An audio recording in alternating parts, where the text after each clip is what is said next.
Recomendación lectora. Tese Taser, de Francisco Castro.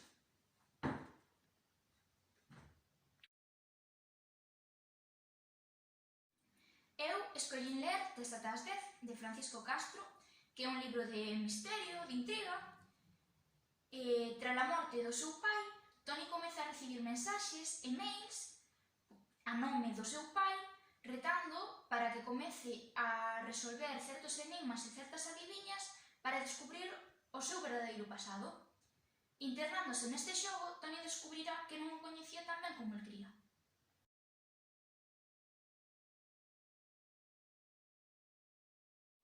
O que máis me gustou foi sen dúbida o final, pois, aínda que eu xa sospeitaba de Celia, non pensaba que fora a filla de Gloria nin que tivese tan boa relación con Antonio. A verdade é que, despois de lelo, deu un pouco de pena que rematase a súa relación con Toni ali e daquela maneira, aínda que despois penso que o mellor final que lle puido dar, xunto coa disfunción coa nai e o reencontro con Gloria.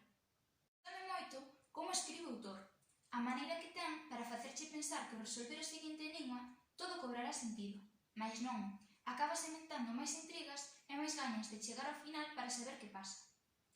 O feito de que o pai levase unha dobre vida dalle un punto aínda máis interesante á historia. Pareceme moi interesante o ambiente no que se sitúa, tanto as vías costeiras como a época franquista da que parte toda a trama.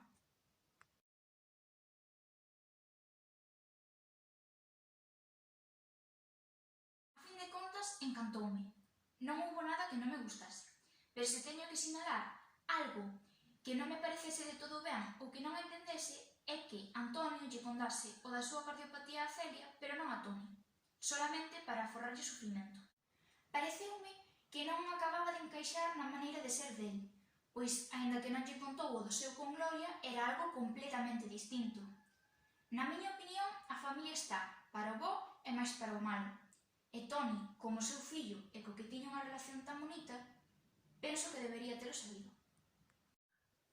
O certo é que lle recomendaría ler este libro a calquera, sobre todo ás persoas ás que lles gusta pouco ler, porque aínda que ten bastantes páxinas, 300, ten unha linguaxe sinxela e engancha, ten unha trama moi seguida, sen fíos soltos polo medio, moi meditada e elaborada, con novas adiviñas e misterios a cada mail ou a cada nota, que che fan seguir lendo ata o final para saber como remata. E todo sen facerche perder o fío da lectura.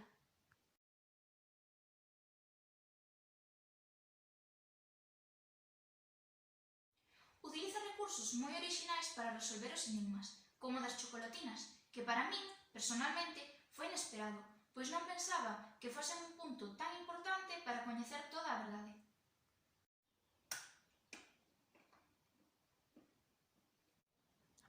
Tamén mestura coa intriga a trama amorosa de Toni e Celia e o triángulo Antonio, Gloria e Isabel, que lle dan un punto romántico á historia. En resumo, é un libro que me encantou ler. Xa me chamou a atención polo título e pola portada. Tamén ten un estilo moi semellante ao que estou acostumada a ler, e iso puido facer que aínda me gustase máis, aínda que non o esperaba. Tamén me axudou a liberarme nun momento no que me custaba moito avanzar na lectura e que fixo que o lera sen case determe en ningún momento. Por todo isto, recomendo vos ler este libro, e recordade, tedes ata as 10.